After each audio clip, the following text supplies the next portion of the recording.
o'clock on a Sunday. How you doing? Regular crowd shuffles in. There's an old man, he's sitting next to me, making love to his tonic and gin.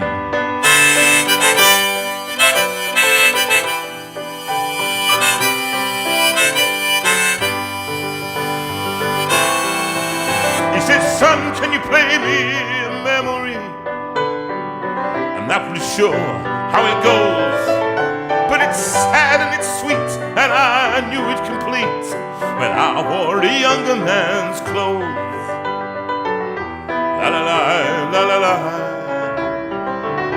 la la la, la la la, la la. Sing us a song, you're the piano man. Sing us a song tonight. Well, we're all in the mood for a melody. I hope you are, and you got us feeling all right.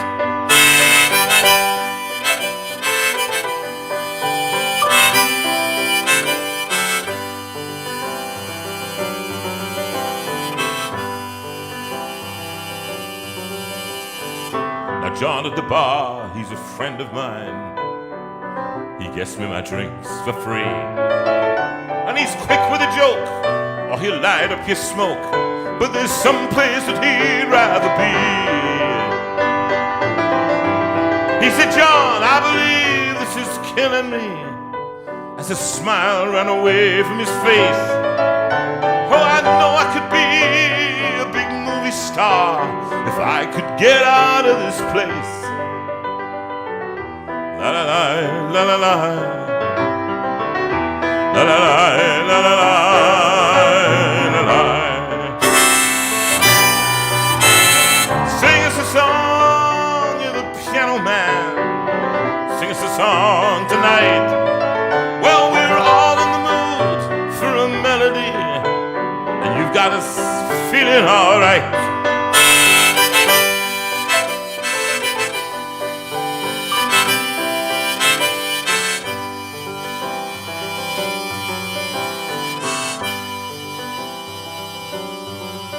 Now Paul, he's a real estate novelist who never had time for a wife.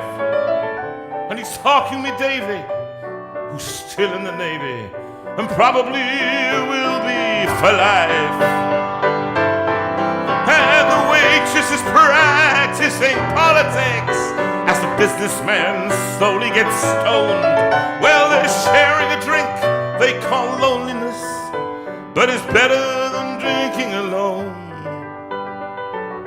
La la la, la la la, la la la, la la la, la la la. Sing us a song, you're the piano man. Sing us a song tonight. Well, we're all in the mood for a melody, and you've got us feeling all right.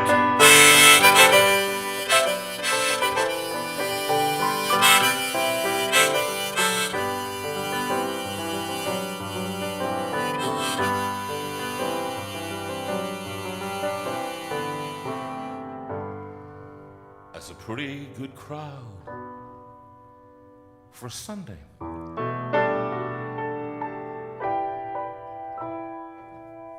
And the manager, in a tired fashion, completely knackered out of her head, she still gives you a smile. Me, every now and again, in this 2-month period, 2 months, 2 weeks, but who's counting?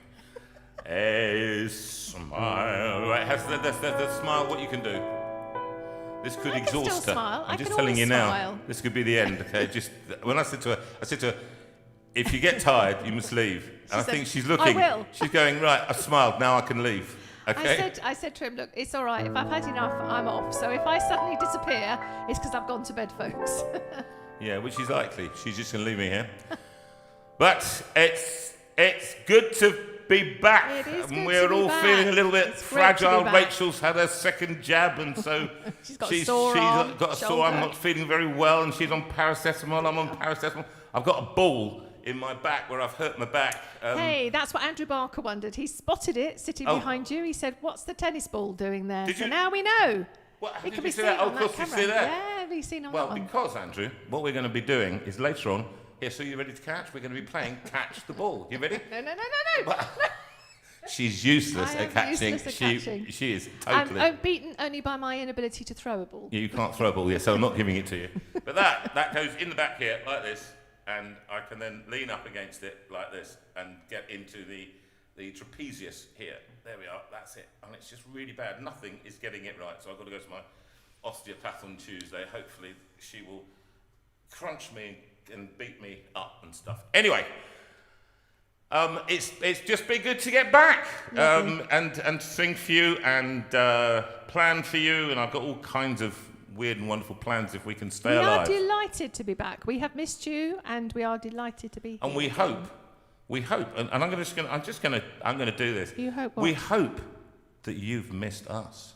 So let's just have a few hearts and smiles coming up right now. I can't see them. Sue will say whether I can see. No, nothing so far. Nothing so far. They don't care, do they? No. Nothing. Absolutely nothing. Nothing? No. Nothing? No. Nothing? Nothing. No. What a bunch of... I can't believe it. We're killing ourselves here, right? And can you just lean forward? Oh, all right then. Lots of cuddles and smiles and hearts. That's all we need. Because I just need to know. I need to feel the love. Because she knows that it's me.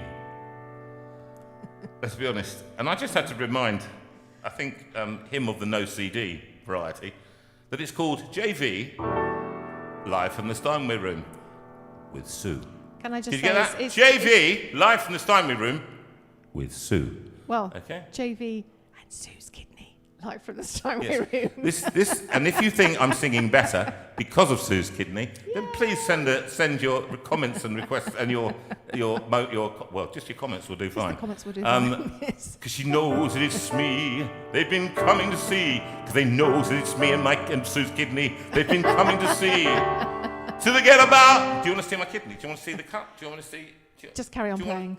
Just carry on playing. Rachel said she's going to put a test card up if I try and... All right. Because she knows that it's me. It's gone up. They've been coming to see. To forget about life for a while. Oh, and the piano, it sounds like a carnival.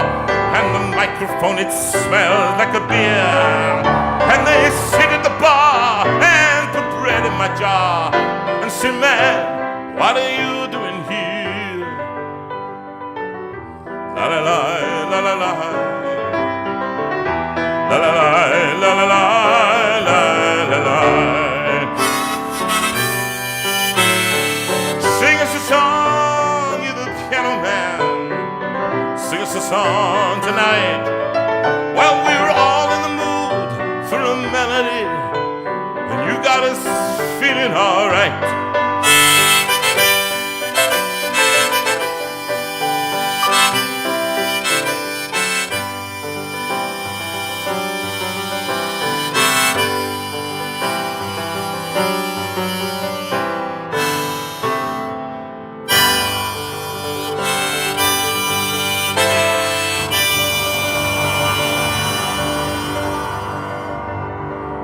And as the piano dies away, we welcome you once again to a lovely evening of Jonathan Vera and Sue, live from the Steinway room here in Guildford, in Surrey. We've got a nice evening for you here. It's going to be a shortened evening, short time, just to keep you on your toes, and then we'll build up back up to it. But we've got great guests for you tonight, and the lovely friend of the community, part of the family here, the JV community family. Lisa Ashton from the Winnie Mabasso Foundation, and such a lot has been going on, and such generosity has been shown from you lot in our absence, and we love you for that, and so does she and all the people in South Africa. We'll have a spot report on what's going on there with all the news that you've been hearing and more. We've also got my lovely and dear friend Adrian Pinnock, who is the chairman of YGAF, You've Got a Friend Trust. And we're just going to be talking a little bit about that and getting back into the swing of that and getting motivated towards getting into the autumn and helping more and more people. He's got a full report about what's going on presently with that. In the meantime, let's have a song. Why don't we do a song that I love so well? Here it is.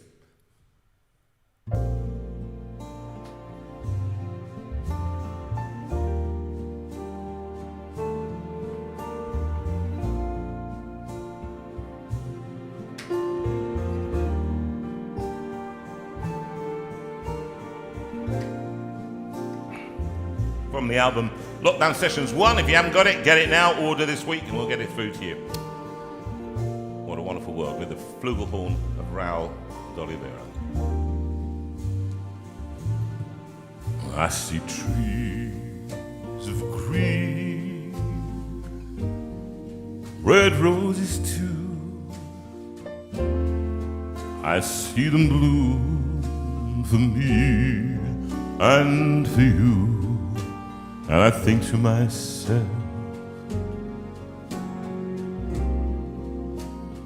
what a wonderful world.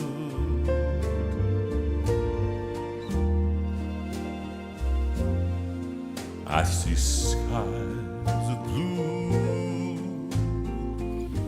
and clouds of white, the bright blessed day, dark, sacred night, and I think to myself, what a wonderful world.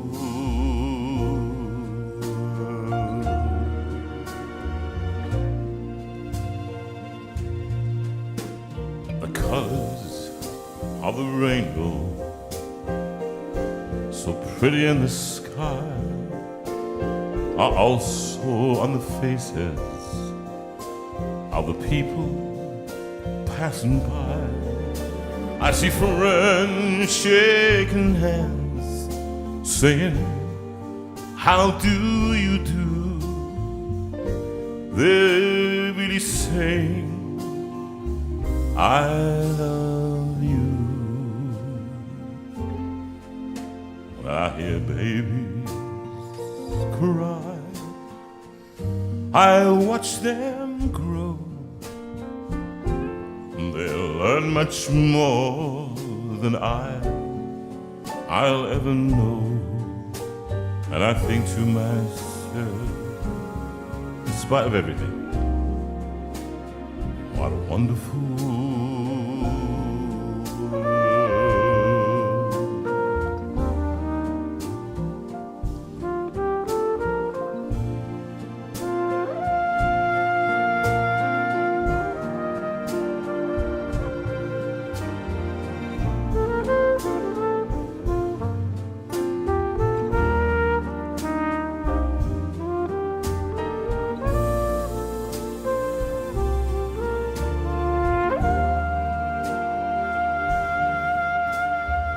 colors of the rainbow, so pretty in the sky, are also on the faces of the people passing by. I see friends shaking hands, saying, how do you do?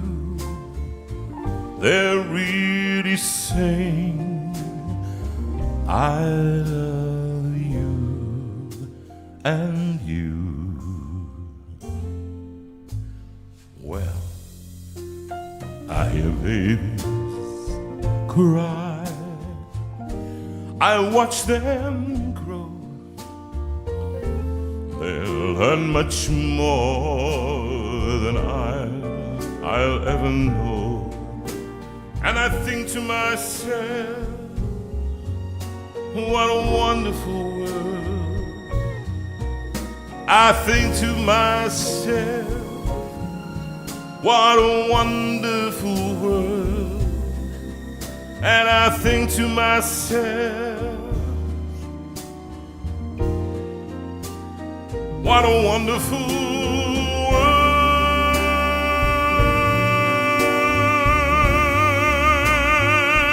Oh, I think to myself,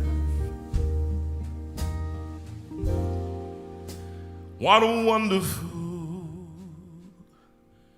world.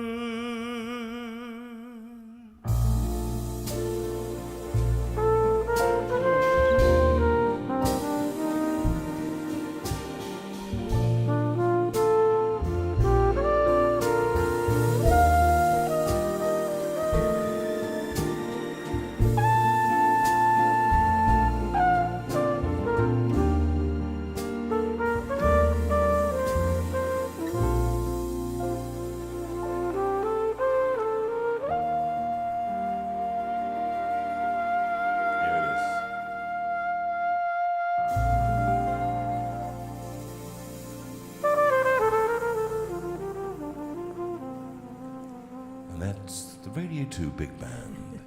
That's what it feels like, doesn't it? It feels like late night on Radio 2. Yes, absolutely. Thank you for that, Rachel, playing that one. That's a nice song. I hope you enjoyed that. And in spite of everything that's going on and the news that we're hearing and the difficulties that we're all experiencing still, 1 year and 4 or 5 months on, we try and find the good stuff. We do. That's sometimes difficult, isn't it, Sue? Don't you find that sometimes? I think that's sometimes difficult, but I have to say that this is the highlight of our lockdown, the whole session. The JV community thing, as it's called, and we're still, you know how uncomfortable I feel about calling it the JV community, but it's what it became known as. How have you missed it, Sue? Have you missed being? I have missed it.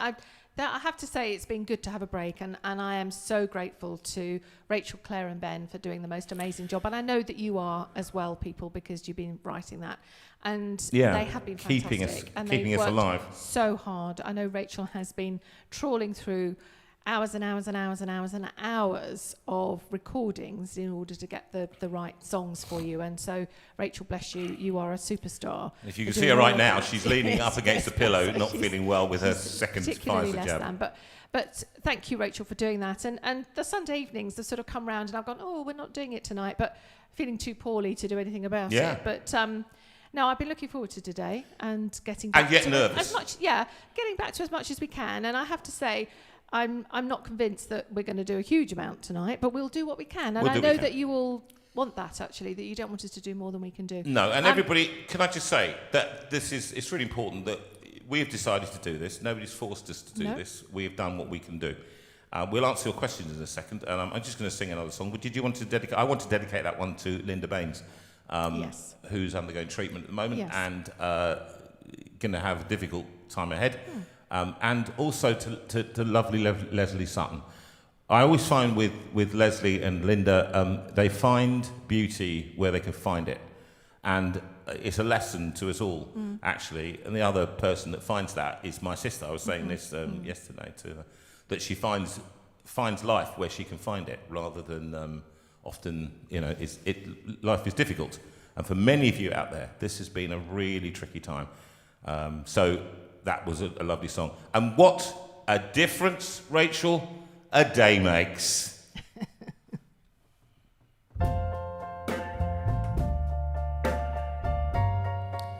This one from the second lockdown album, with Ben Castle on saxophone, Mark Edwards on piano, and the rest you know. What a difference a day made. 24 little hours brought the sun and the flowers where there used to be rain. My yesterday was blue, dear. Today I'm part of you, dear. My lonely nights are through, dear. Since you said you were mine, what a difference a day makes. There's a rainbow before me. Skies above can't be stormy. Since that moment of bliss, that thrilling kiss is heaven when you find romance on your menu. What a difference a day makes. And the difference is you.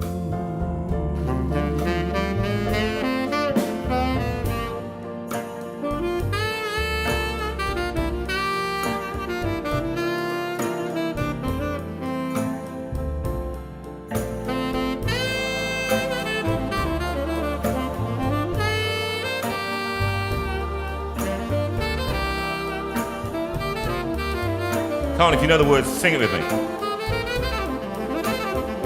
Oh, my yesterday was blue, dear.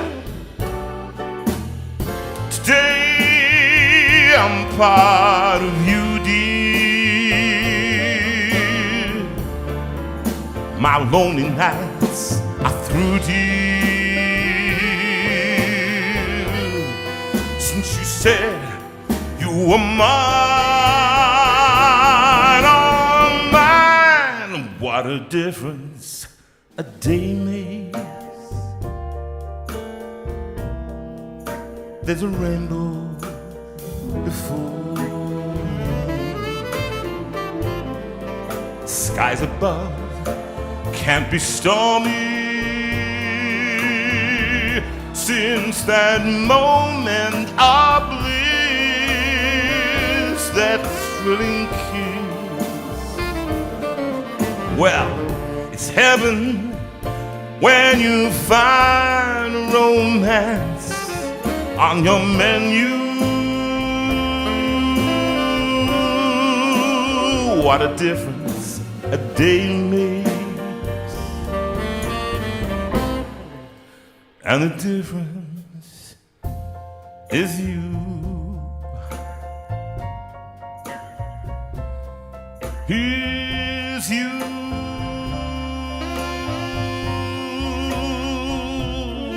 Is you. My baby, it's you. Ooh, my baby, it's you. My sweet baby, it's you.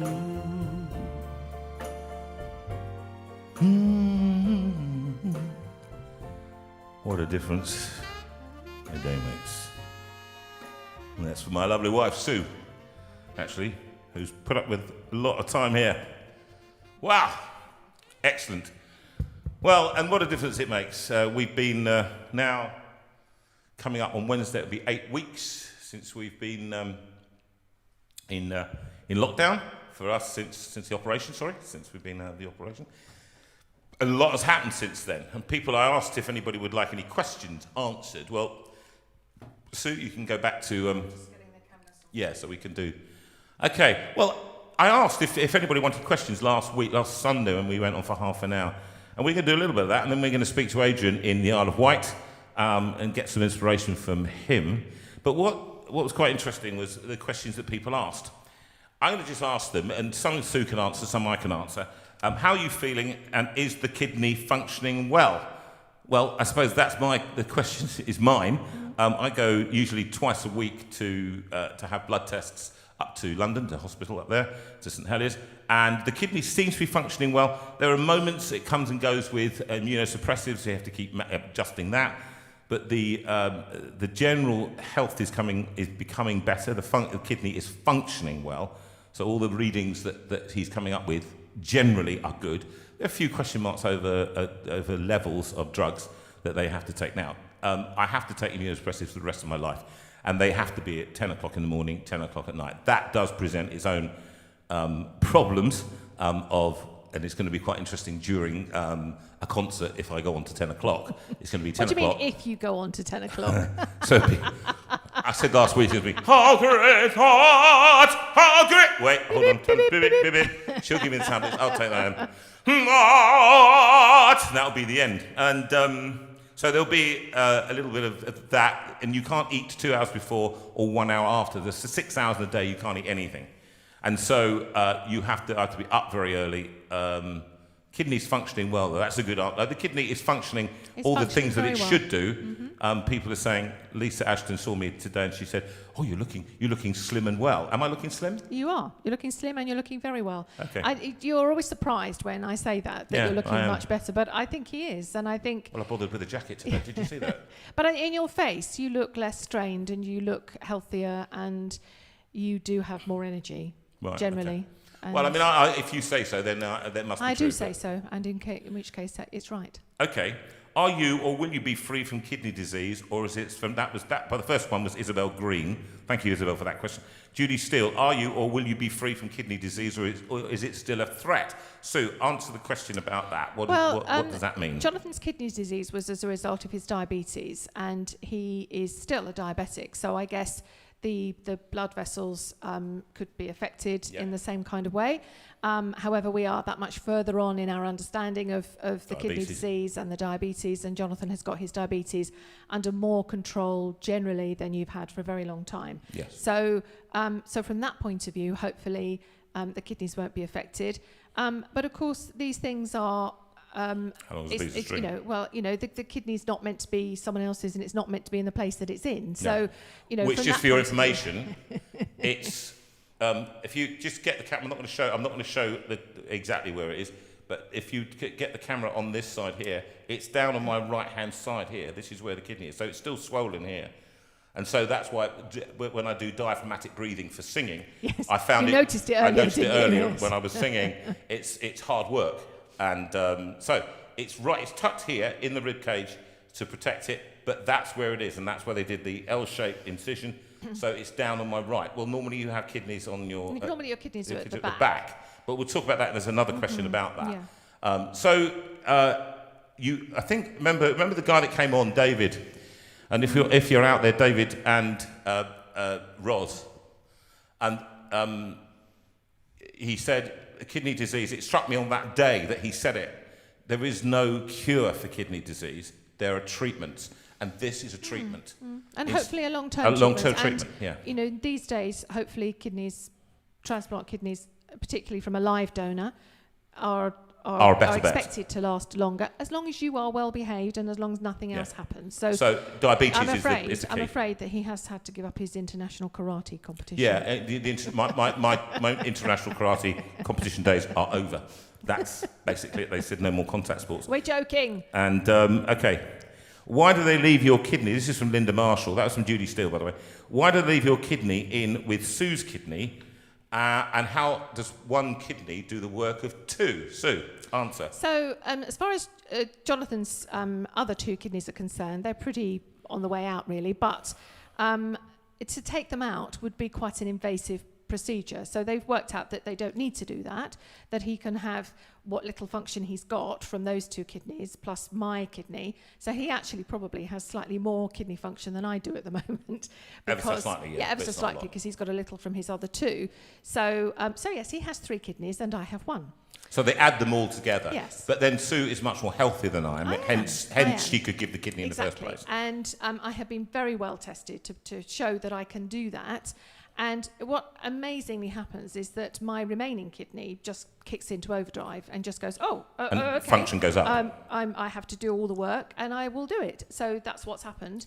My remaining kidneys just carried on the job, and apparently not only will its kidney function increase, but its size will increase, which I think is extraordinary. Just a little bit, but enough. We're talking about extraordinary procedures here. Yeah. 15, 20 years ago, it wasn't anywhere near as advanced as it is now. No. And so, where they put kidneys, how they put them in, the drugs that support it, and that's the point. That's why taking drugs regularly at 10 and 10, you have to do it, you can't allow slippage. So that's why, and one kidney does do the work, and it goes. Yes. Paul Benison may be listening to this. I don't know whether he's listening tonight, but he had kidney function of 50. Well, that's quite good. And I'm on 42, and Sue's just below 50. And it will grow. It will grow up. So that's fine. Anyway, that's. I hope they answers. Judy Steele, Chris Steele. Hello, Chris. How you doing, mate? Nice to see you. Lovely question. This would like to know more about the immunosuppressive drugs you have to be on and why? Well, first let me answer that. What they do is they give you this kidney, but what they try and do is support the function of the kidney by giving you a drug that will enhance the life of that kidney. But it's a very difficult balance, and Sue always says about it. About what would you say about getting it right? The balance between the balance has to be right. What they aim to do is that they give Jonathan these drugs, and he's on 3 different drugs at the moment to stop his body rejecting the kidney. Because if you put anything in someone's body that doesn't belong to them, your immune system goes, oh, don't like mine. that, and it tries to kick it out. And of course, we don't want them to do that to Jonathan's kidneys. The kidney that he's got from me, Chris. So he's taking these 3 drugs to stop that happening. And the idea is that they will reduce them down and down and down until they're just above the point at which the body will get rid of the kidney. So rather than just giving him a massive dose, which would knock out his whole immune system and mean that he will have to live in a bubble for the rest of his life, they're actually making sure that his own immune system is not completely knocked out. So that's why every week he has blood tests, and every week they sort of work out whether or not it's too high, too low. They're just bringing it down and down and down and down. Adjust it higher, and that's what happens every Monday and Thursday. Well, it will be now. I'm now only once a week from Monday, so tomorrow I go in first thing in the morning, 7 o'clock. Hilary Hawley, how do you each look after your emotional health when having to shield? Right, this is a question for me, and I think actually, shielding is an interesting concept in itself. Shielding, when told to shield, you didn't have to stay in your house. People misunderstood what shielding meant. It didn't mean you can't go out in the garden. It didn't mean you can't go out for walks. It just meant that you could not be with people who might have the disease if you were compromised. So you had to interpret it with common sense, as my Dr. Panish would say. Of course, you can't live in a bubble. You don't live in a bubble. And of course, none of us ever get ill if we just lived in one room and never got out, because we would never be subject to anything. However, there is the mental health aspect to this, and what we have seen is the huge growth in mental health problems over this time with isolation, because we as human beings are not meant to be isolated. We're not meant to be isolated. Whatever you may think, and this pandemic has taught us, it's not that we should live in a bubble. It's that we need each other. And so we meet people in the garden. We do. Socially distanced, but that's it. We don't meet people in the house. So we try and balance up what we're doing. And what is it? What was it we do in the day? We have a kind of routine in the day, don't we? We do. And we don't stay with each other. Sue often goes up to sleep while I come down, and that's at the moment our body clocks works. are not sort of terribly well synced, I have to say. When I tend to want to have a sleep, he's awake, etc., etc., etc. Can I just say, I've just picked up the question that Owen asked, which I think is a great question. He said, Owen Lamb asked, so what happens when the clocks go back?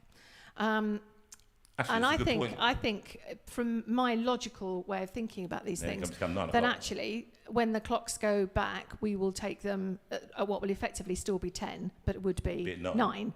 And then when the clocks go forward, we would take them again at 10. So, and I think leave 12 hours between. It's got to be 12 hours between. And you know, at the moment, he's done very well not to even be sort of 10 minutes out. So, and that's crucial. That is absolutely crucial. We know that. We spoke to someone the other day who said his mother's had her kidney transplant for 20 odd years. And Jonathan said, what was the question? You know, how did she manage to do it? And he said she takes her tablets bang on the right time every day. She's never slipped. And so, you know, we know what regularity, to do. no slippage. John Bown, thank you for that, Hilary Hawley. John Bown, an interesting question. What have been the high points and the low point during your hospitalisation and treatment? The high point was having it done.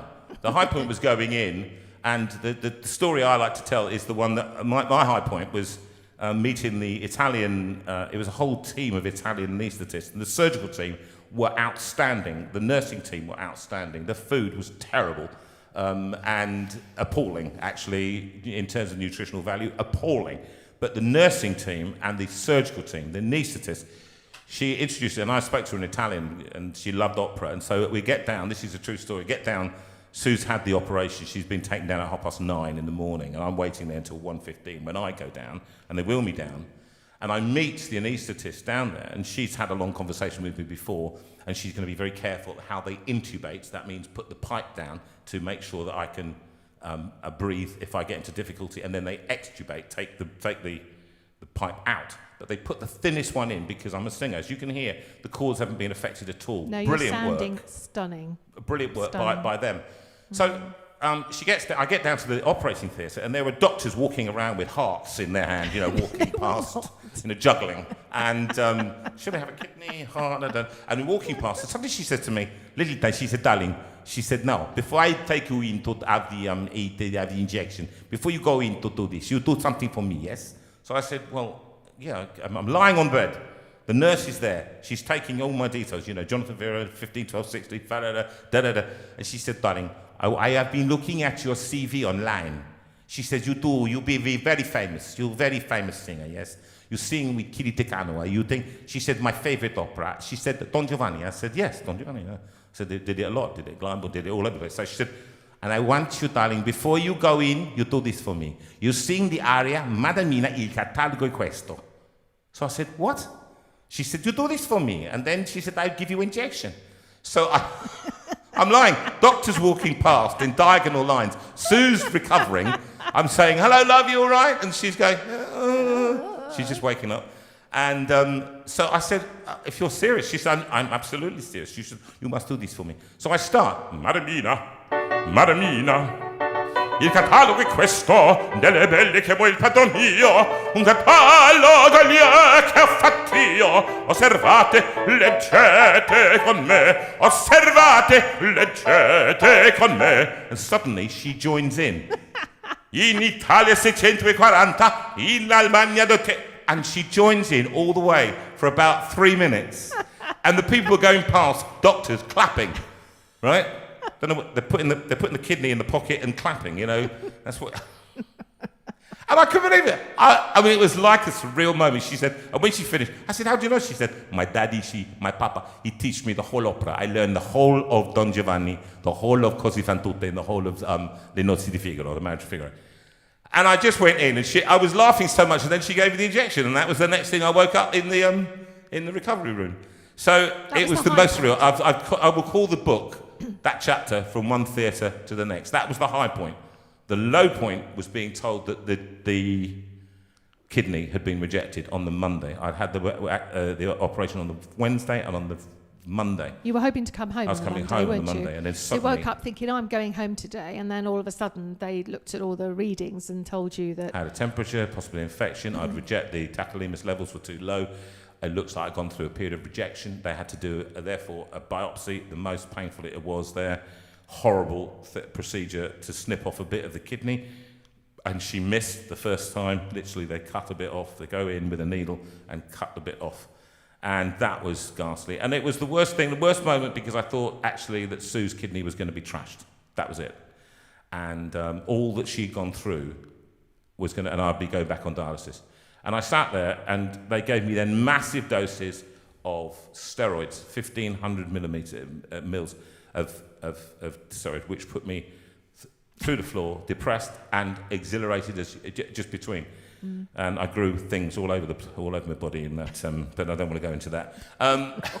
But that was the low point, and that was 2 full days, if not. That was hard because you were there on your own. On my own, super isolation ward. I was in the. She was home. I was home. I'd left some. With the birds. Earlier. I always remember listening to the birds on the phone. I was ringing in from the garden. He said, "Are those the birds in the background?" Yeah, very. That was the low point.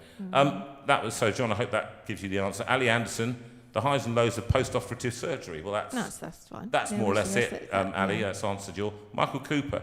What were your feelings in the minutes before entering the operating theatre? Well, it's a matter of whether I could get Don Giovanni right, actually. That was Michael. I felt from one theatre to the next, what was I doing there? Were you and Sue able to see each other whilst in hospital? We were in 2 rooms, and I was able to walk into his room to see him, which was nice, and he had the ensuite, I didn't, so I would go in there to use his bathroom more than anything. Yes. But also we were able to see each other, which was great. Then she left after 3 days. But then, I was able to come out on the Friday, so, poor chap, he was on his own, but we were able to see each other.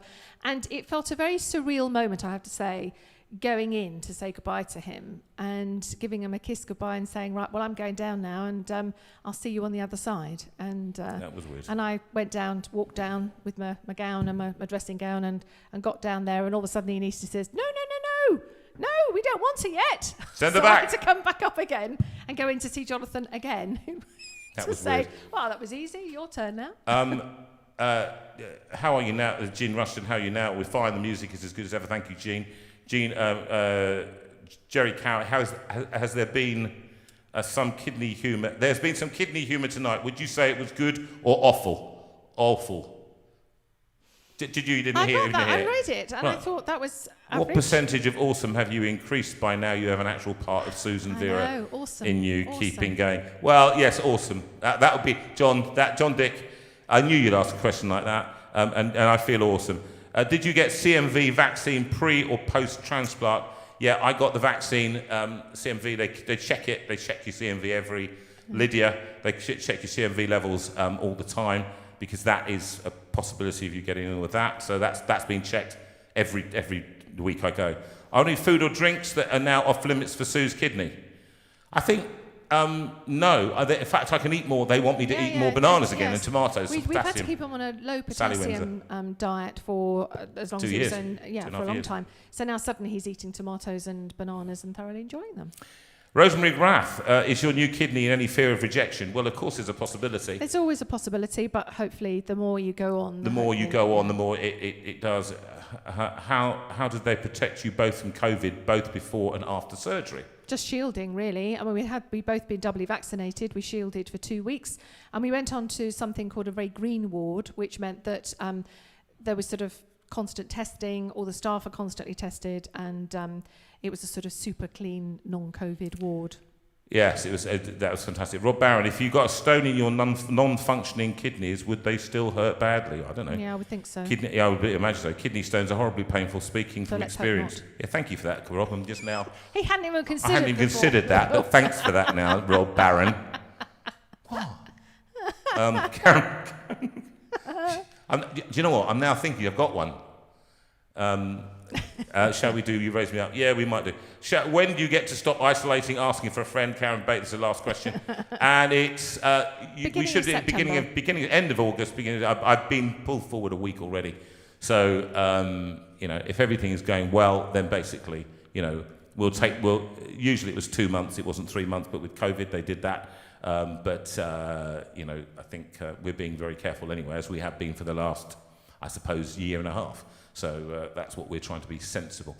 So just a verse, and then we're going to speak to. Everything's going to be pushed on. If Lisa Rations is listening, we've been waiting. And when I'm down, and all my soul, just a short version of this one. So weary,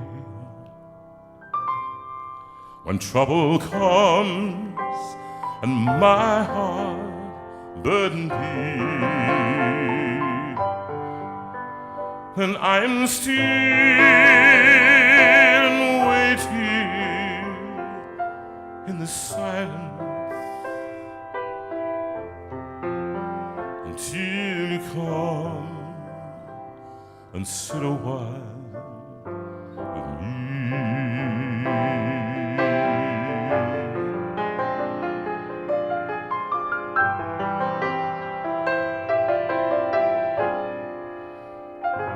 There is no life without its hunger. Each precious heart beats so imperfectly, and I am still waiting in the silence until you come and sit a while with me. You raise me up so I can stand on mountains. You raise me up to walk on stormy seas. Then I am strong when I'm on your shoulders. You raise me up to more than I can be. You raise me up so I can stand on mountains. You raise me up to walk on stormy seas. That I am strong when I am on your shoulders.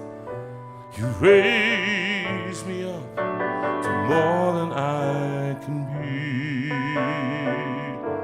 You raise me up to more than I can be. You raise me up to more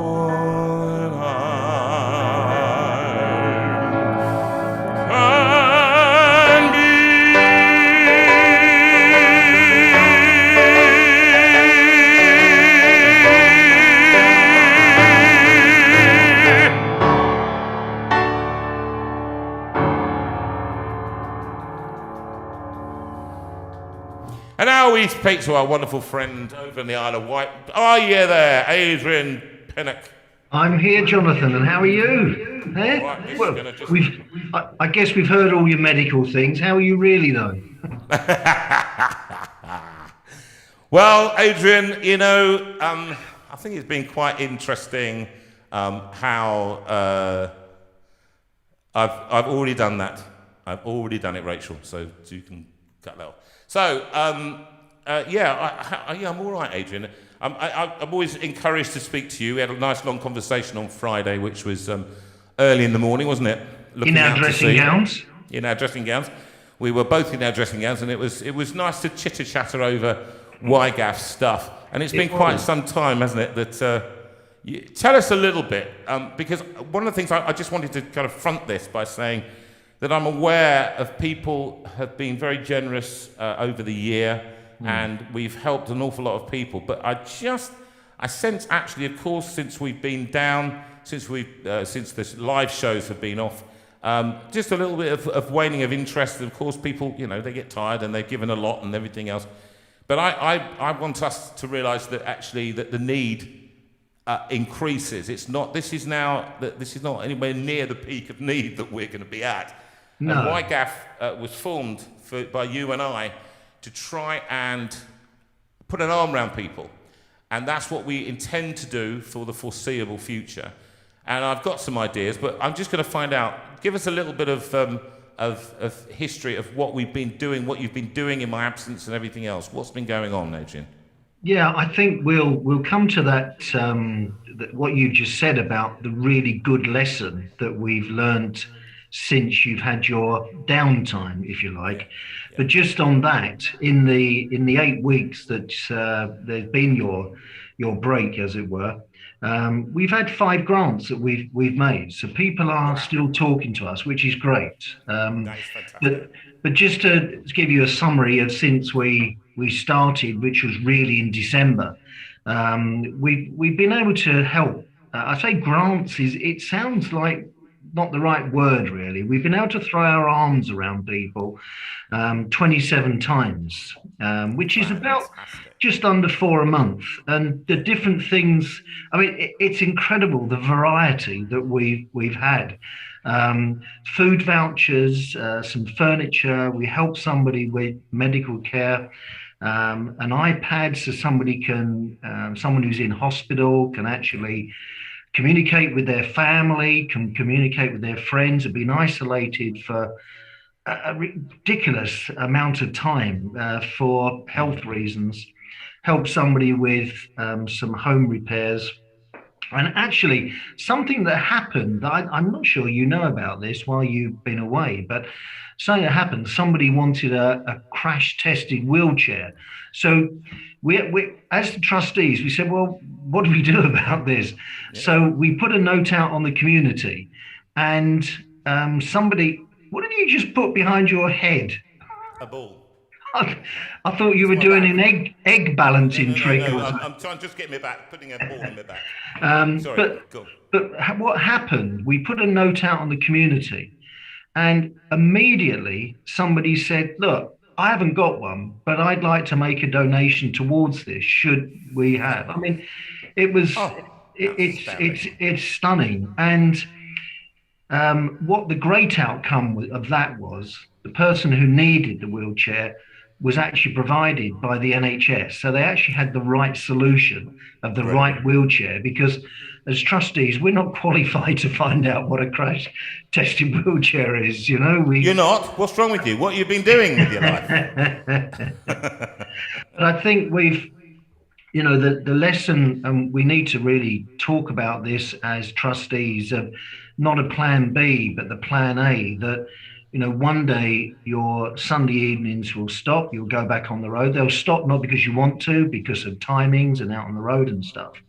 That's not your words, that's my thoughts. And I think we need to work a way of having some input, and the way we can do that is some activities or whatever from the community. And I think the lessons we have is, this is about longevity. That's always been your legacy, what you want. I know you when we set this up, this is not for 5 minutes. This is No. after we both left this mortal soil, and we Yeah. want to have that. So I think as trustees, we've got to scratch our heads and work Well, that out. to that end, Adrian, I mean, we were spitballing this a little bit, weren't we? And I thought actually what we could have, I want a response from people out there right now. And if you're watching live, this is good. And if you're watching afterwards, then also I want you to put comments down and write to the community. But I thought this is a nice idea that we have what's called a YGAF day. And during that YGAF day, you've got a friend trust. That's what YGAF stands for. During that, you raise money through sponsored this or sponsored that. People like Andy Hatvarney, for example, did a cycle ride from John O'Groats to his home. Now, he went all over the place, and he raised a significant amount of money that would act as a grant for people. And so what we can all do is take responsibility. So rather than just give money, we actually come up with a really creative way of raising money and raising profile of YGAF and saying, this is what we're going to do. We'll call it YGAF Day. I would project it's going to happen sometime in the autumn term. To add a little bit to yours, so that people don't get frightened, we're making no plans at the moment to finish doing this, but what we may do when we're on the road again, if indeed we get back on the road, which we hope we will be doing, we've got various concerts, we won't be able to do 4 a month. That's what we won't be able to do. So we might be doing 2 a month. We might do 2 Sundays a month. And we'll make them big occasions. We'll get big guests in, live in the studio, and that kind of stuff. So that it will continue, people, but in a different form. It won't be every week because.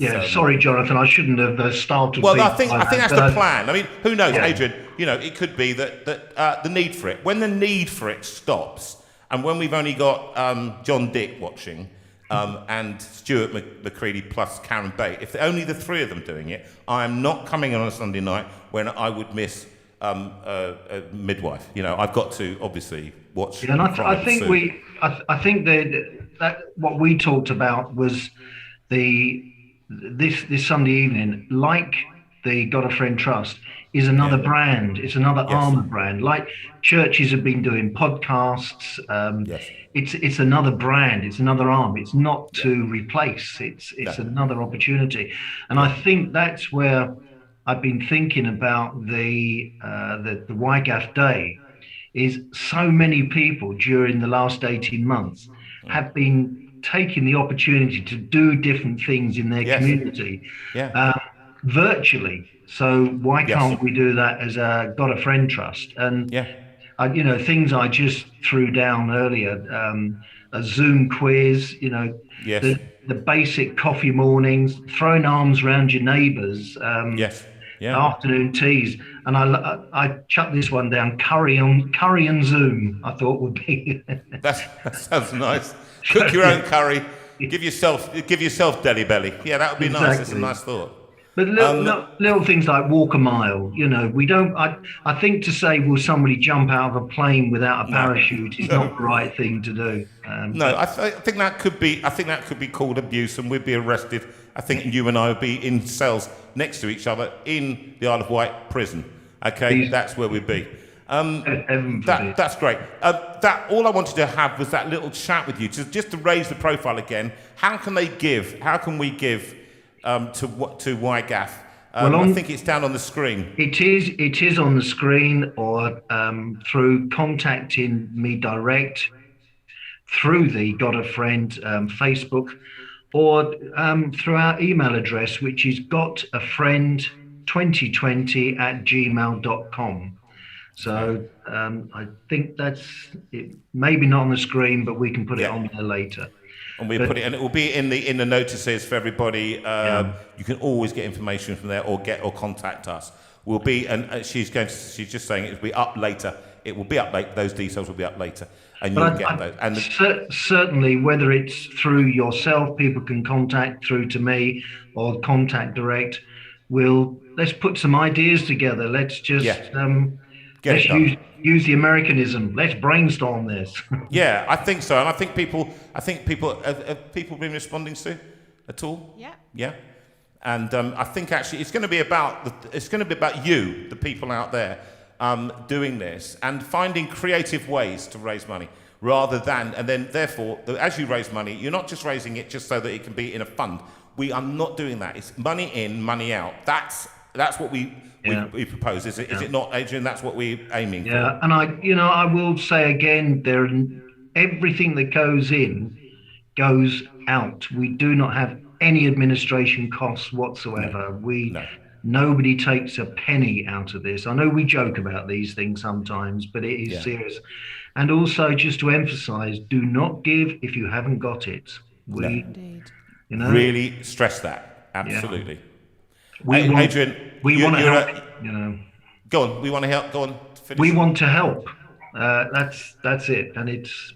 And if you know somebody, I'll add this one more thing. If you know somebody who needs and is in need, and you want to sponsor them, which we've done, Sue and I've done many times, and then you get in contact with me or Sue or Adrian direct, and the trustees will meet and they will discuss it and come up. They're not the social services, everybody, all right? They're not social services. They're not going to look into your bank account, all right? This is nothing to do with that. It's simply about putting it on. We cannot bankroll you. We emphasize that every time. This is not a denominational or a Christian charity, all right? It is not only, it is run by Christians, but it is not for Christians exclusively. It is for everybody who needs. It's simply at the point of need. It's like the NHS. It's at the point of need that we give it to you. I've got to go on because I've got Lisa waiting in the wings. Good to see Adrian, you both. It's always good to talk to you, my darling. Thank you, Adrian. And you too. Lovely to see you. And I'm so glad you had a lovely wedding yesterday. Oh, yeah, it was great. It really was. I'm so pleased to be able to talk about it further. Him and I, can I just say that we are the most miserable people. We hate weddings. I like funerals because there's a kind of an end. Can someone explain what a fascinator is? Yeah, what a fascinator is, because it's not fascinating at all. Right, he's taken us off. Just gone. He's gone. Okay. Before we move on, poor Linda Carahan asked a question, but she asked it in the feed, so she didn't understand why you didn't answer it. Right, go on. But it's because you didn't see it. But he doesn't see the feed. I don't see the feed, Linda. Okay. Whatever people write tonight, he doesn't see until tomorrow. So anyway, your question was, are you allowed to drink alcohol? Well, I'm allowed, but I don't. No, exactly. I don't drink alcohol. I'm going to get somebody on, which is going to talk about alcohol and alcohol consumption and everything else. Although I know people out there who are drinking, I think actually it's responsible for so much unhappiness and stuff. I generally don't drink it, but I don't. I have no strong feelings. No. I would drink it, and I do drink alcohol. Yeah. I do like a beer and I do like a glass of wine, but I generally with diabetes it's not a great idea because you can't really judge it properly. Spikes the sugars. So I don't tend to. All right. Right. That's all it is. Right. Thank you. So here we go, and then after this we go straight to Lisa, and this one, sing along. Come on, you, the choir. And get yourselves singing because you're going to have to be singing on the new album, on the Christmas album.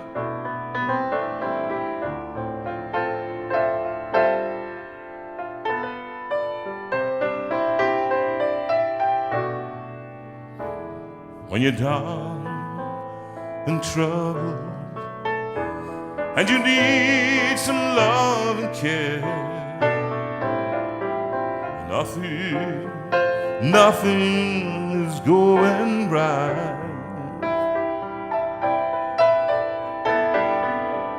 Close your eyes and think of me, and soon I will be there to brighten up even your darkest night. You just call out my name, and you know wherever I am, I'll come running to see you again. Winter, spring, summer, or fall, all you gotta do is call, and I'll be there. Yes, I will. you've got a friend. If the sky above you grows dark and full of clouds, and that old north wind begins to blow,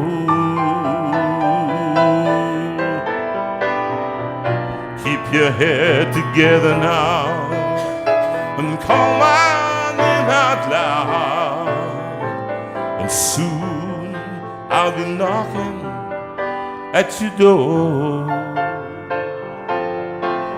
You just call out my name, and you know wherever I am, I'll come running to see you again. Winter, spring, summer, or fall, all you gotta do is call, and I'll be there. Yes, I will. Now ain't it good to know that you've got a friend? When people can be so cold, they'll hurt you and desert you and take your soul if you let them, but don't you let them. Everybody sing it. You just call out my name, and you know wherever I am, I'll come running to see you again. Winter, spring, summer, or fall, all you gotta do is call, and I'll be there. Yes, I will. Got a friend, oh darling. You've got a friend. Oh darling, you've got a friend. Oh my sweet darling, You've got a friend. Oh my honey, You've got a friend. last time. You've got a friend. Okay, last time. One more time. You've got a friend. One more time, because I love hearing it. You've got to hear it. Got a friend. The song of Wygaff, You Got a Friend. Please give generously and help more than 27 people to be helped coming up. Now we've got the lovely. Now let me put my glasses on so I can see she's combed her hair and everything. It's unbelievable. There she is. The face of radio. Here it is. The face of radio too, as it was when we first knew each other. Those of you who don't know, I was first introduced to Lisa when we were doing radio shows together. Come on over, Sue. You okay? Okay. Sue's a little bit worn out, and so we'll have a little interview. Would you rather sit over there? Yeah, I'll stay here. You stay there. Can you bear to put Sue on the camera? She's a little bit. I'll move the camera back again. Okay, that's fine. That's fine. Come over a bit hot and bothered, so. You can't. Okay, open the door. Open the window. It is a bit warm in here. Right, Lisa, are you there?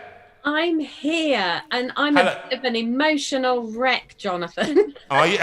Why? Listening to you and Sue, and listening to the build up to the operation, and listening to your lovely friend Adrian there, and about the kindness that's in the world, and then listening to that song, and I'm just like a weeping. You are. Be honest, you're a bit of a crier, aren't you? You are a bit of a crier, like me. You're a weeper, aren't you? I am. I'm a proper weeper. You know it. But can I say that actually it's because you're a weeper and you feel as deeply as you do that you've become such a friend to this community, and I tell you that right now. Both Sue and I feel very indebted to you for being part of this, and because what you've done is you've broadened our horizons, and that's what I think of anything I wanted to do. I wanted this community to look beyond itself and beyond its own survival during lockdown, to a broader community, and that's what you've done. People, just very, very briefly in a paragraph, how have you ended up doing what you're doing? Because some people haven't been part of the show, they don't know your history. Just give us a very brief paragraph before we move on and show pictures and things. Right, okay. Well, as you've kind of already referred to, Jonathan, I used to work at the BBC, and it's where our journey began, and we became good friends after making programmes together. In 2004, I was sent by Songs of Praise at the time to go to South Africa to make a programme about people who had made a significant difference in their communities during the apartheid era. And Winnie Mabaso was one of the interviewees on that programme, the most extraordinary woman I've ever met. Yes. At the time, she was almost single-handedly caring for children who had lost their parents predominantly to HIV/AIDS related illnesses. Yeah. And she asked for my help.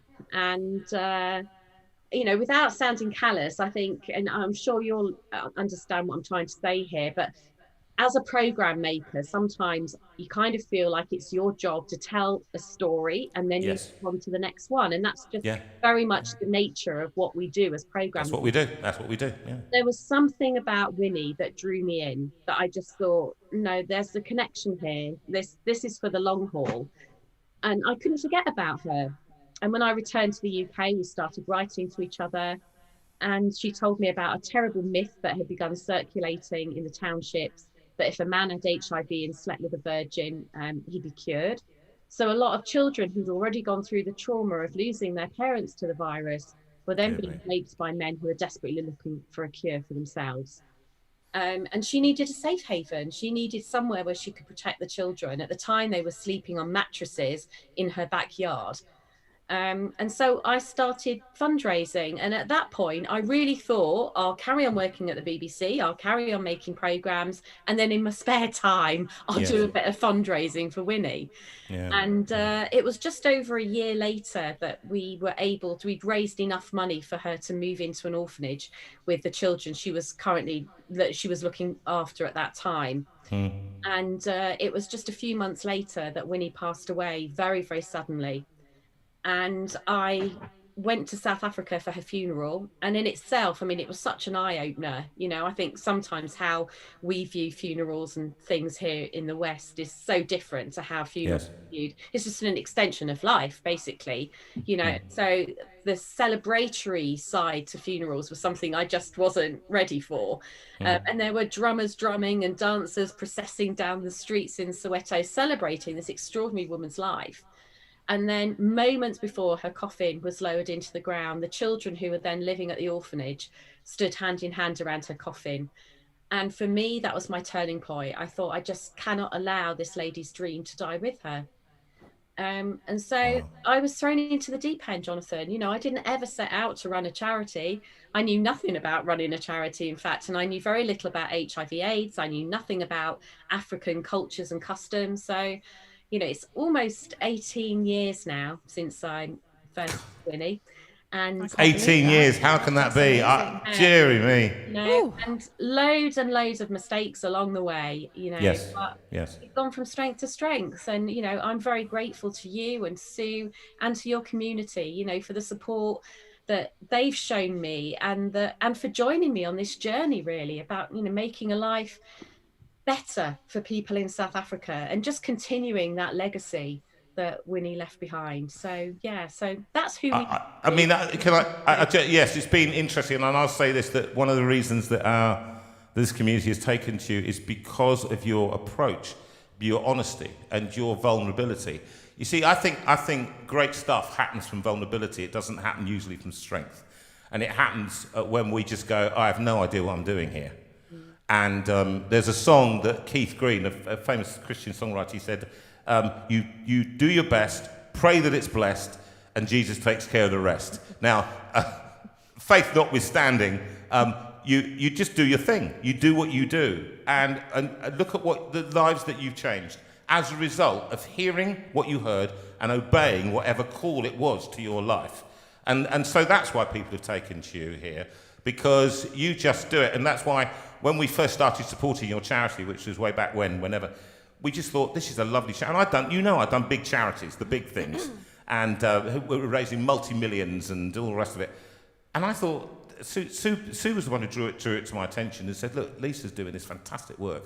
We've got to support her. And you have become, apart from YGAF, probably the main charity that we've been trying to feature on this programme. I think, Lisa, the work that you do out there has just captured everyone's imagination. It's not just the beautiful work that you do with the kids in the orphanage, because that's marvellous, and you're making such a difference to those girls' lives, but you're not satisfied with that. It's sort of, there's more need, and there's more need, and there's what can I do, is what you seem to say so often. Yeah. And that's what moves us, and what we're so challenged by, that you just say, well, if not me, then who? If not us, then who? So you just go, yeah, well, let's see what we can do. But we will continue to support that. Yeah. I think part of it is that people really want to give, and often they don't know how. And it isn't always just about raising large sums of money. There's been times where I've been having like a really rough day, and I might get a text message from one of your community members just saying, I was thinking about you today, I hope everything's all right, you've been on my mind. And that means just as much as all those large donations that come in. So I think genuinely people really want to give, and I think there has been more of a swing towards supporting these smaller kind of grassroots charities, because we can show people exactly where their money's going, and how it's spent. I think that's right. That's exactly right. That actually you're not giving to an amorphous bunch of where there are 95 employees and you're paying their mortgage and they're driving around, the guy's driving around in a BMW or something, and you think, hold on, is that where my money's going? Here, when we give to you, you give a targeted, the boy who like recently, what was his name? You posted about those two children whose home was wrecked, and you just put it up and you said if people could just donate. So how much did you get for those two children? That money is still coming in. It's like it's gone viral, and I don't understand how. I mean, it's the post has had like nearly 7,000 shares now. It's just so crazy. And it's actually a little boy and a little girl, a 16-year-old boy and a 19-year-old older sister. And sadly, their mother passed away, and the dad just didn't want anything to do with them because he found a new partner and just left them. So they had literally gone around this informal settlement, and they'd found little bits of corrugated iron, and they'd kind of knocked together this tiny little shack. And I'm sure you would have seen from those photos, they'd made this little cupboard, and it was so tidy. Like their school uniforms were tidied up immaculately, and they had a little candle where they'd obviously been trying to do their schoolwork at night. And it just I couldn't believe that these two children had put all of that, their survival instinct to look after themselves, to put that little shack together. And it was one of my team that found them and just said, look, Lisa, sent me some photos and just said, what can we do? I really want to help this family. And what has been absolutely lovely is, as well as the money coming in, and I think on Facebook alone, we've raised about £4,500, but another £1,000 has come in on the Virgin Money Giving site for those children as well. Now, obviously, we're not going to give them all that money in one go. That would be foolish. But what what will you do, Lisa? Is we're building them a new home. That's ready for them to move into already. So they'll be going in Monday or Tuesday. There'll be photos shown on social media of them moving into that new home. So it's a 2-room shack that they're going to be moving into. So we're going to provide them with beds, with bedding, with curtains, with a stove, with flooring, with a table, chairs.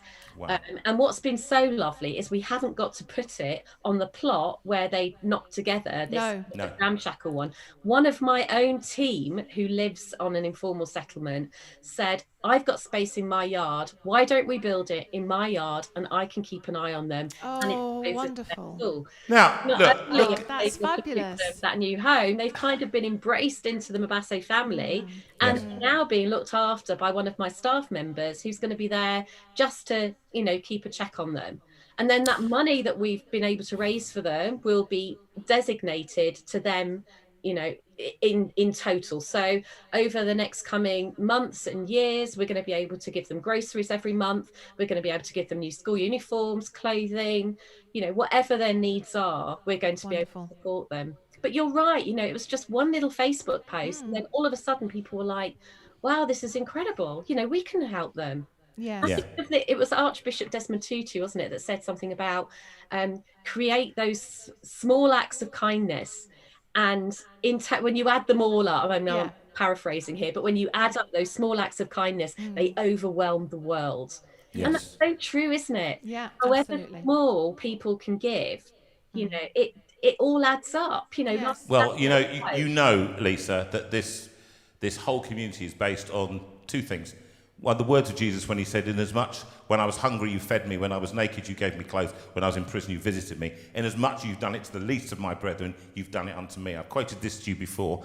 And the other one was Wordsworth, which is, he said, the better part of a man, those little unremembered acts of love and of kindness. That better part of a man, those little unremembered acts of love and of kindness. And when people just do something, how they all add up to something. You in your small corner and I in mine. You do what you do.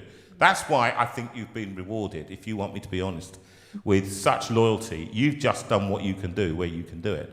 So when you get emotional because you see the injustice in the world and you say, what can I do? And this is what I think you've modelled giving and changing lives. Here's some pictures. Here, have a look at these. This was on Friday evening, because we've had a third wave of COVID in South Africa, so we've had another lockdown, and it was against the government guidelines for us to be able to run our Friday night feeding station. So this is the informal settlement of Meriteng, which is just up the road from the orphanage, and every Friday night we feed upwards of 850 people. So wow. Friday night we were able to open the gates again, and adhering to COVID measures. There was social distancing, and people were sanitized when they came in and had to wear masks. But it was the first time in weeks and weeks that we've been able to actually run that Friday night feeding station. So the community were delighted to have us back and providing a hot meal for them. Fantastic. Let's have a look at the next picture. Yeah. So what's that one? Can you see that one? Yeah, so this was just a couple of weeks ago on Mandela Day. So July 6th, is it July 16th? Oh God, I think it's July 16th. It might be the 18th. I always forget. Nelson Mandela's birthday, which is celebrated all around South Africa, and people are encouraged to give 67 minutes to perform acts of kindness to represent the 67 years that Mandela spent fighting for social justice. So we delivered hundreds and hundreds of blankets out into the community that people had donated funds for us to be able to purchase them. Now, this picture is actually my team that went out to help after we've had the riots and looting in South Africa. Recently, that's serious, wasn't it? Out too, and this is one of the little supermarkets that was raided and looted, and everything was stolen, and a really horrible time. And the team went in to help clear up all the mess and sort it out. And this is back to Mandela Day again here. These are some of the blankets that we distributed. I can't see what's going on. I can't see the pictures. There at the moment. So people often think of Africa as being like really, really hot. And although daytime temperatures are great, at night temperatures drop to like -2, -3. So if you're living in one of those corrugated iron shacks, it's flipping cold. People need extra blankets. This is the new house that I think I spoke about last time. You did. These are the before pictures, and I think there's a little after picture to show you as well. There we go. Look how lovely it looks now in our African colours. And what's amazing is we had an outbreak of COVID at the orphanage, and we needed to isolate the children that had it. And remarkably, the house was finished days before the children were diagnosed. Yes. So we had an extra house where we could move them all to. Fantastic. Which is amazing. So that became our quarantine centre. As you know, it's going to be a home for girls when they finally leave the orphanage. Yes. It's going to be like a forever home. Yes. As long as they want. But it has been our quarantine. And obviously our grocery pack donations are still continuing, which I know all of you guys have helped with. It's been so important because hunger has been a real issue. And you can just see by people's faces how absolutely delighted they are when the team arrive and start giving out the groceries for them. So each of these grocery packs feeds a family of 4 for up to a month. And how much is that? How much is that when you give that? £20. How much? Sorry again. £20. £20, and that feeds for how much? Plenty of A food month. for a month, yeah. Wow, that's an easy way for us to help, isn't it? That's an easy way Yeah, for and I people to give. helped last time. I mean, considerably. I mean, I think it Yes, was like 75 families we were able to feed, thanks to your unbelievable, community, which was great. This is fabulous. one of our little grannies, and we've been our granny club that usually meet on Wednesdays. Obviously, they haven't been able to meet because we've had to cancel the club because of COVID. So on Wednesdays Yes, we take round Meals on Wheels. So this is just one of our little grannies receiving her Meals on Wheels, and we usually make sure it's like some chicken and rice and vegetables and like yes, a healthy home cooked meal for them. So fantastic, it's been fantastic. lovely to be able to do that, so they know they're not forgotten. And Now, this, tell us about this again. Just remind us. This is the last picture, I this think. has been one of the hardest things I've had to deal with in recent times, really. This is Ressa Belate, who's one of the children that lives at the orphanage, who had something called orbital cellulitis, which is an infection in the sinuses and the eyes. So you can see she's had surgery on both her eyes, but she was really, really poorly. And yeah, lack of communication between the hospital and us just left us, not knowing how poorly she was. The doctor, I had a conversation with a surgeon who said, we need to operate tonight to save her life. We can't guarantee we're going to save her eyes. We don't know if it's spread to her brain. And I had to wait 2 days to find out whether the operation was a success and whether she was all right. It was just impossible to get through to the hospital, or if we did get put through, people were so rude and put the phone down on us, and Unbelievable. it's just been horrendous. But she's home now and she's doing well, thank goodness. But it was that was a major thing for you, wasn't it? I know. I remember watching it on Facebook. And feeling so far away from my girls anyway. It was March 2020 that I last saw my girls. So although Lisa, how often would you normally go out to see them? Because it's quite regularly, isn't it? I'm usually in the UK for a month and then in South Africa for a month. So back and forth. So you've missed lots and lots of time with them, lots of time. Yes, yeah. So missing them terribly, and then when they're poorly, and just feeling so far away, it is like they're my girls. I'm their mum, so not having that connection and not knowing if she was okay or not was just horrendous. So yeah, that has been one of the low points of late, I have to say, and the utter frustration. And I think again, often I do feel that I have a voice and I'm able to tell people stories that otherwise wouldn't get told, and I think the thing that frustrated me most is I could afford data, I could afford airtime to make the calls to the hospital and to be persistent. Yes. And, the knowledge to take it higher and to complain and say, well, why aren't we being given more information on our daughter that's in your care? And it just struck me, how many mums are there living in these informal settlements that might not even have access to a cell phone? Children who know nothing. And no information coming back. I mean, I heard about a story of parents that kept trying to call the hospital. Their 10-year-old daughter was in hospital, and they kept trying to call, couldn't get through. So arrived at the hospital to be told that she'd passed away days before, and nobody had told them. I mean, can you imagine? No, you can't. You can't imagine that. Actually, you cannot imagine. I've got granddaughters now, and the notion that one of them would have died, and I'm sorry we're not telling you, or I'm sorry we didn't get around to it, or whatever it is. You can't imagine that. Anyway, I do see both sides. I do see that in the government hospitals, the doctors are literally rushed off their feet. You've got the pandemic going on top of everything else, on a health system that's already, pushed the breaking point. So I kind of get that. And I think, usually like pre-COVID, people would be allowed to visit their families at 2:00 every afternoon. So when they visit them, they can kind of see if they're okay or not. But because they can't even visit now, nothing has been put in place to inform those relatives on how the patients are. But how can they do that when they're... So I do understand, there's a much bigger picture, but very frustrating nonetheless if you've got a loved one that's in hospital. Lisa, we're going to have to. I know we could talk. I know we could talk for hours, but we will be. But going on. We would always love to listen to you, Lisa.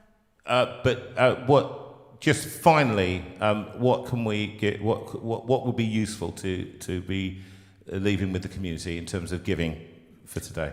Well, just carry on being your lovely selves, please. And, you know, as Adrian said before, and I think that's really important, if you're unable to give financially, never ever feel pressured to. There are other ways to support our work, you know, like sending me lovely messages from time to time, which I can then pass on to the team as well. And that gives them, you know, great comfort knowing that there's a community the other side of the world that's thinking about them and supporting them. But if you are in a position to give, and if you'd like to support our work, then it would be fabulous if people could contribute to those grocery packs, because that is an ongoing issue at the moment. People are hungry and we need to get emergency grocery supplies out to them. I'm literally getting dozens and dozens and dozens of messages every day through Messenger on Facebook from mums who, you know, are at their wits' end. They're having to put their children to bed hungry. They need help, they need support. So if anyone's in a position to help us with those emergency grocery packs, we would really, really appreciate you. And we can give directly, I believe, yeah, to we've you. got the link. We've got the link. We can and do we're going that. to put it all on the page for people to give, and it will be on the information page again. Lisa, and we're obviously update you as well, you know. Yes, do, thank you. And we'll keep. You are a friend of the community, and you will remain so. And you will remain a charity that, when we're out working, if we're not, you know, we will. If we're not working for YGAF, we're going to be working for you. You are one of our nominated charities, okay, and that's just the way it works. We love you lots, and we love you keeping touch. I'm going to sing you a song now. It's from Sister Act 2.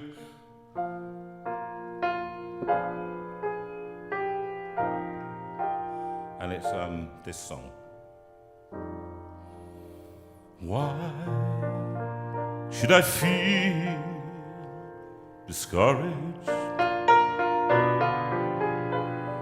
Why should the shadows come? Why should my heart feel lonely and long for heaven and home? When Jesus is my portion, a constant friend is He. His eyes on the sparrow, and I know He watches me.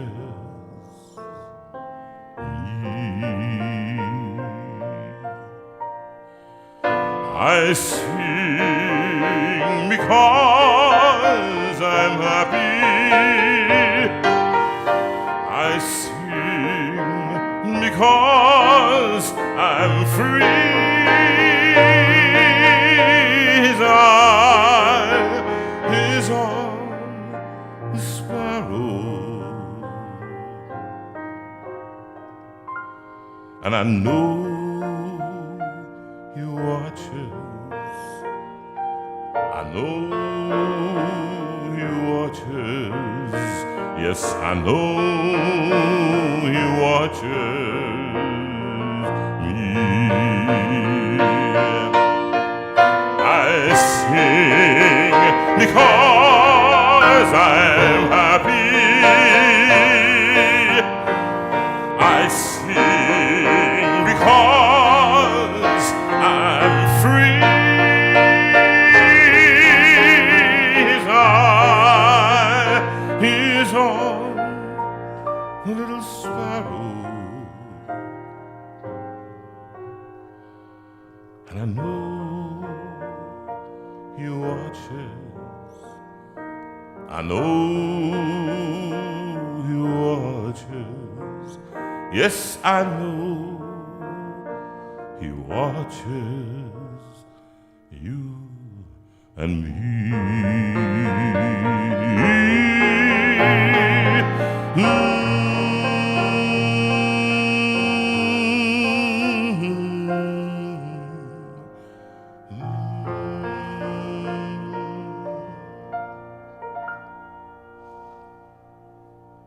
Absolutely beautiful. That was stunning.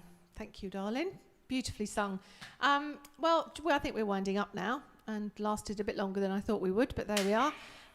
Any notices are, as usual, on the JV Live Tech link, and the details about how to donate to this wonderful charity of Lisa's will be there, so that you can have a think about that. And YGAF also, if you want to donate to YGAF, that's always, as we say, it's an ongoing charity. It's very much sort of helping the needs that we come across, and it's about putting an arm around people. So that's there, available for you as well. Where are we going now, Rachel? Yes, you can pick up Jonathan on YouTube, and on you also got his Jonathan Vera music that you can watch on social media. So keep in touch with that, keep liking it, keep joining it, keep subscribing to it, because that's always very helpful for ourselves. If you are interested in purchasing anything of Jonathan's, we still have lots available, and we have the books, and we have the CDs, and we have the music books, and of course the new ones that we've made in the last year. So please have a look at the address, the website, which is www.jonathanvera.com, and there is a shop there, and that will give you all the information, and you will be able to have a little browse, have a little listen to something, have a little look, and decide what it is you want. I'm feeling much better, so I am able to now get my act together, get my head together, and work out how to post things again, which I sort of struggled for a bit for a while, but I'm all right now. So that's that. If you would like to, and again, there is no compunction to do so, but if you would like to give to us, then that would be paypal.me/Jonathan Vera, all one word, or you can just write to me at sue@jonathanvera.com, and I can give you the address, the bank details to send it to. So that's fine. Feel free to write to me, sue@jonathanvera.com, about anything else. A couple of people have written to me recently, and I will reply. As I say, now I'm feeling a bit stronger. So it has been lovely to be back with you, and just enjoy the last two songs. And we love you all lots, and we are so glad to be back in the swing of things. Lovely to have Lisa, lovely to have be in touch with that, and with Adrian. We sing this. Go peaceful in gentleness through the violence of these days. Give freely, show tenderness in all your ways. Can you sing? I'll try. Just look to me if you need help. Through darkness, in troubled times, let holiness be your aim. Seek wisdom, let faithfulness burn like a flame. God speed you, God lead you, and keep you wrapped around His heart. May you be known, my love.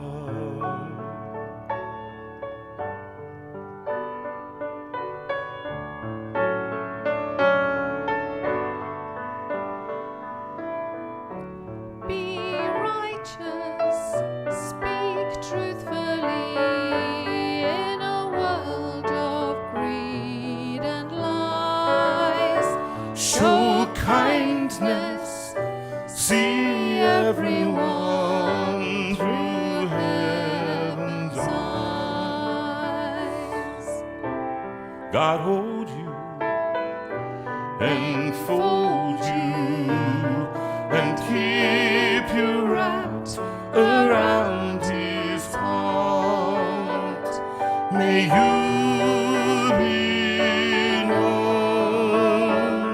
My love, God hold you and fold you and keep you wrapped around his heart.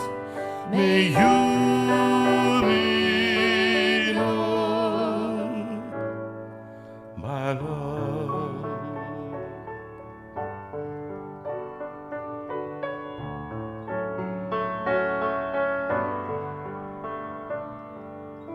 The Lord bless you and keep you. The Lord make his face to shine on you. The Lord bless you and keep you and give you his peace. The Lord bless you and keep you. The Lord make his face to shine on you.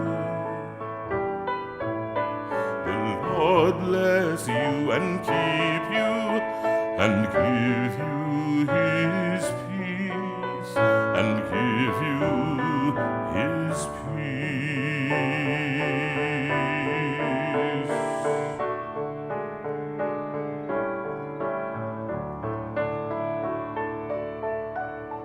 The Lord bless you and keep you. The Lord turn his face toward you.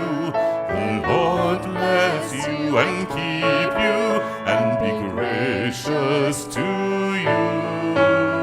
The Lord bless you and keep you.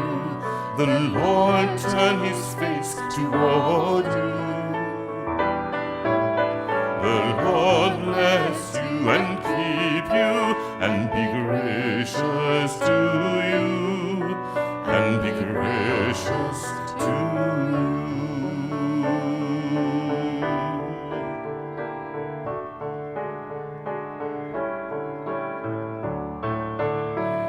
The Lord bless you and keep you. The Lord make his face to shine on you. The Lord bless you and keep you and give you his peace and give you his peace.